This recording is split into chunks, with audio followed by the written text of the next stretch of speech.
The Winter Olympics ended with a bang. Host nation Russia finished with the most medals as the Sochi Games closed after 17 days of competition. The biggest success, though, may have been the security, as the threat of terrorism overshadowed the Games in the weeks running up to the opening day. Jim Spellman joins us now with all the details. Susan, the focus during Sochi was right where organizers wanted it, away from controversy and on the athletes. The Sochi Winter Olympic Games opened under a cloud of concern. Would security measures be enough to keep fans and athletes safe? Were the venues and accommodations ready?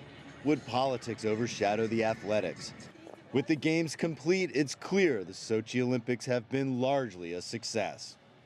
The response we get from all the different participants is really overwhelmingly positive. There were a few rough patches along the way. The weather didn't always cooperate, leaving some slopes without much snow, and pictures like this one, tweeted by a U.S. athlete after he was forced to kick a hole in a door, went viral, creating an impression of shabbiness behind the glamour. But the Games, estimated to cost $51 billion, avoided most of the pitfalls that threatened to take the focus off the athletes. There was no violence to threaten Sochi's so-called Ring of Steel, the massive security operation that included some 40,000 security officers. Expected protests over gay rights never materialized. And elsewhere, events like the unrest in the Ukraine barely caused a ripple in Sochi. The loudest unscripted moment came when the political activists and punk band Pussy Riot showed up to shoot a video and were roughed up and even horsewhipped by a Russian Cossack. Russian President Vladimir Putin closely associated himself with the Games, attending many events to support Russian athletes.